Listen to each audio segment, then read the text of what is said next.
It's Nick here for Into Boxing, and I'm delighted once again to be joined by Sky Sports' Adam Smith. I'm just going to have a little water. It's been a day of interviews, and you've been waiting very patiently, so thank you for that. That's no problem at all, no problem at all. We've had some sunshine, so we've been able to try and top up a little bit of a tan. I think the weather, because it was raining here earlier, is as unpredictable as probably the next few months in boxing are. So it's probably the right sort of thing. An open air venue, you never know with the British weather. It's been hot and baking, and now it's a little overcast. No sky blue for Coventry, but yeah, it's a great little venue actually. A terrific event, and to have the young guns out in force, the likes of Dazn and Clarissa and the tournament winners as well, Dylan and Corey. Look forward to Saturday night very much. Great atmosphere for Dylan's tournament show, and a wonderful night a few weeks back, and can't wait to return here on Saturday night.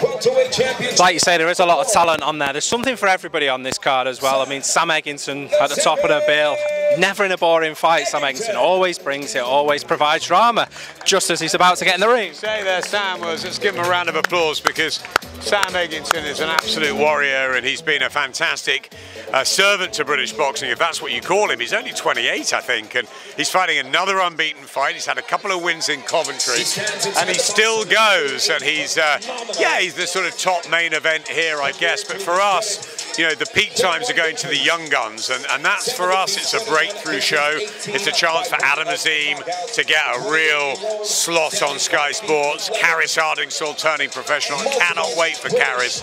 And as I said, Dylan and Corey, it's very exciting times. And yeah, but Sam is a big addition to any show, and he's got another tough fight in front of him, and it'll be another battle royale, no doubt. Absolutely will be. Obviously, you mentioned there Dazn. Spoke to Adam before, and I read earlier this week he's got ambitions, should I say, to be a world champion by 22. That's a lot of pressure on a young man's shoulders. It is a lot of pressure, and we're going to have to see how he gets through the preliminary opposition. It's been very, very fast. It's been electric. It's been extremely impressive. So we'll watch Adam's progress with interest. That's why we're giving him such star billing. That's why we want him out quickly, providing everything goes well on Saturday. Again, we think he's got the ability to light up the sport. Shane McGuigan is extremely hot on him, and we know how good Shane is as a judge and a trainer.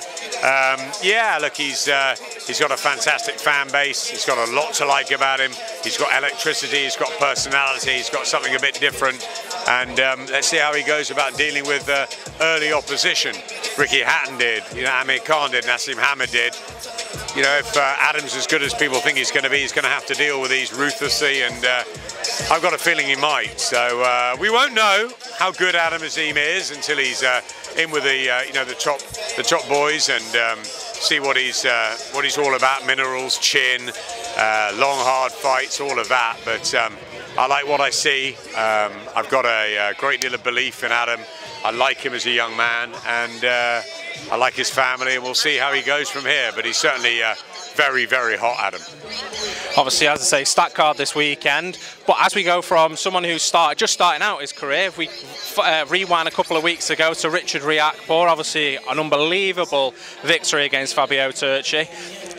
I know obviously we're only a couple of weeks on. Is there anything further on Richard? Because there was talks of world titles. Is that going to be next, or is it going to be another fight in the interim and then the world title maybe later on in the year? I said in the build-up before that I wasn't sure whether Richard needed one or two more before the world title. I guess it was about the manner of performance. I've got to say I'm still slightly unsure today, because it was such a thrilling win, such a dramatic win, that shows that he's got the power to fight for a world title tomorrow. However, he didn't get those 6, 8, 10, 12 rounds against a sort of very good international operator. And maybe he still needs that before he's pitched in with a very, very good world champion. So I'll talk to Ben, I'll talk to Richard and Angel and the team, and we'll make hopefully the right decisions, whether Richard needs maybe one more before that world title, or whether we pitch him in. He's certainly got the firepower, he's certainly got the ambition, he wants it next. It's just whether in a tough, hard world title fight, whether he needs, you know, just a little bit more of a gut check. He passed with flying colours again. You know, wonderful ring walk, wasn't it? It was a fantastic entrance. It was a great performance. I'd like to see him wrapped around Crystal Palace in the early sort of 2-3 months of the season, you know, getting down to Selhurst Park, getting on the pitch, you know, spreading the football love, as well as, you know, the boxing interviews, just to sort of get a real, you know, I suppose a growing support network behind him. He's getting that on Sky, he's headlining. I quite like to see it around the football as well. But Richard Riakporhe has done everything that's asked of him. He is, he's a beast. He is the midnight train, he's rolling on, and who's going to stop him? You wouldn't want to take him on at the moment. Not at all, not at all. Stepping up to heavyweight, you announced the big signing of Joseph Parker after the Riakporhe fight. Talk us through where that one came from. I think there was a few other people in for Joseph as well. How did that end up land on Sky? You know what, you get excited with all these signings. I couldn't wait to get Fraser Clark announced, and when I heard that Ben Whittaker was up, touch and go, and then Karis and Lauren, I was just everything that I could do to tell Ben to get those two, and suddenly you know it's going to happen. We went for dinner with them the night before, and you know it gets really, really exciting. And Joe was quite a quick turnaround, and I was so pleased because I've known Joe Parker a long, long time, and in a way he's always been the B-side to Dillian, to AJ, to every one of them, and I'm really pleased that we can get behind Joe, that he can get the Sky Arsenal, that he can get a bit of love, because he's a great guy. He's almost like an honorary Brit. He's fantastic. They love him in New Zealand, they love him here. He's a character. You know, I loved it when he worked with Kevin Barry, now Andy Lee, who I've got so much respect for, great young trainer. Tyson Fury, what a great story to go on there. There's just so much with Joe, and he's a gentleman, and he'll fight anybody. So I'm really, really excited about Joe Parker. I think we needed a big heavyweight to go alongside Hughie Fury, who's had a difficult time of late. You know, his fight's been put back, but when that Michael Hunter fight happens, you'll see, I'm sure, the best of Hughie Fury. Can't wait for that to happen. And for Joe, he could fight Hughie, he could fight Daniel Dubois, he could fight Joe Joyce, all of that. Yes, there's political divides. It's difficult to make those matches, but people want to be on the Sky platform too. There's and well done Daniel for his fantastic win the other week. Joe Joyce, I'm a massive admirer of. I want to see all these fights. You know, let's see how they get made. But I think Joe, you know, it's great to have him on the Sky platform. And we've lost AJ, and I'm not saying that, you know, Joe is a replacement for AJ. AJ's a one-off, but Joe is a great young guy. He's a fantastic fighter. He's a good man, and I think he could be a good ambassador for Sky too. You know, in a way. So. You look at the different fighters that we've got, the likes of Tasha Jonas and Richard Riakporhe and Joe Parker and Hughie Fury, as well as this abundance of young talent. And I think we're in a really good place. We've got no rush. We're building. Now, AJ's in a rush with his career. We're not. We don't have to go Sky Sports box office tomorrow. We can pick and choose where we're going, and we can get there, and we can build the new generation. It's exciting. It certainly is exciting. Now, you mentioned Anthony Joshua there. Obviously, it was confirmed he was going over to Dazn, and the fight with Alexander Usyk, the rematch, is going to take place in Saudi Arabia. Is that all ended on good terms between yourself and AJ, Sky and AJ, and was it just purely down to business? 100% and ended on good terms. I think I said to you and many others that I was very confident he'd stay with Sky. Unfortunately, there's sometimes, you know, big offers, money talks, and you know, maybe it was a different thing for him and his family, and he had to look at it. I think it must have been a really hard decision for Anthony. I know a lot of people probably think he just, you know, he took for the biggest offer, the money, and maybe that's the right thing to do at this stage of his career. He's got a very tough fight coming up. But you know what, it would have been hard because he loves Sky. He's got a great relationship with us, so is his team. We will continue to have that. We've got Ben Whittaker and Fraser Clark with 258. I'm personally very close to Anthony, have been all the way through. I've known him a long, long time. He's very close to my family. He's been brilliant. He's been reaching out to us. You know, actually, I've connected with him a lot more in the last couple of weeks than I have in recent months, actually, because I think that, you know, it must have been very hard for him. Sky will always be in his corner. He's been part of our history, dramatically part of our history. You know, we've had a fantastic amount of success with him. We've had huge nights with Matchroom, with 258, with AJ and the team, and you know, that's part of it. That's part of the history, and that doesn't just go.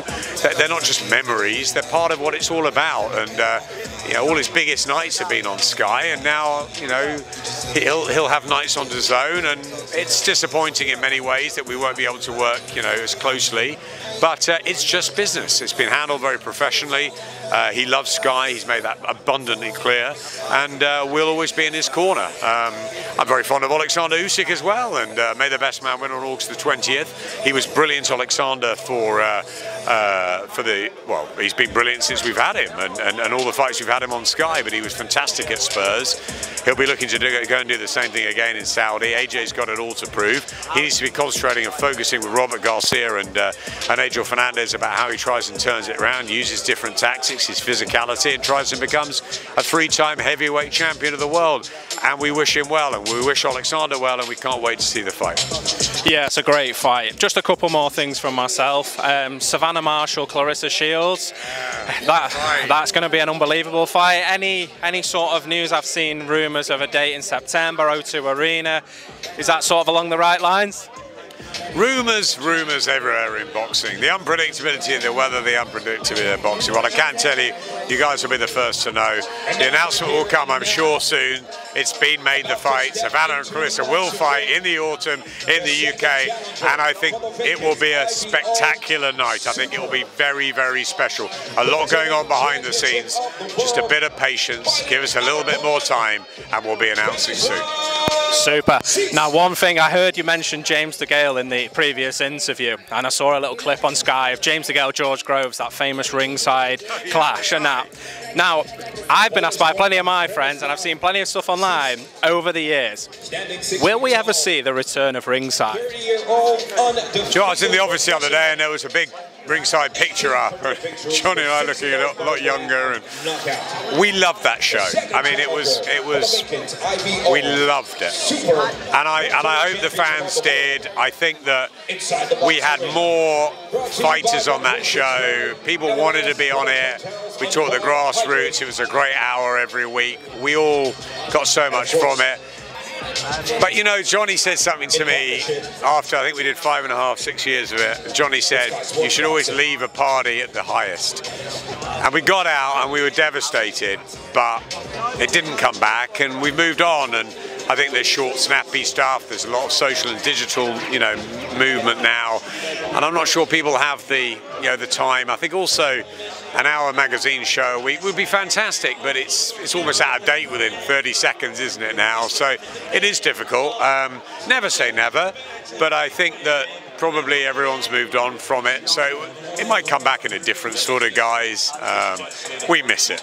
We loved every episode, whether it was the spider, whether it was the tie, whether it was he's going to cry, Adam, he's going to cry with Froch, and fights were made there. Kellen Amir on there, and then it took years for it to actually come in.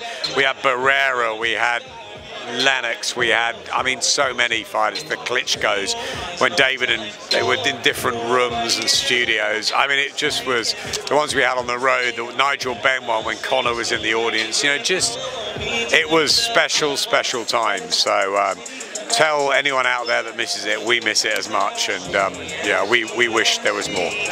Super. Well, Adam Smith, thank you very much for giving Into Boxing some of your time again, and hopefully we'll catch up with you in the future. No problem at all.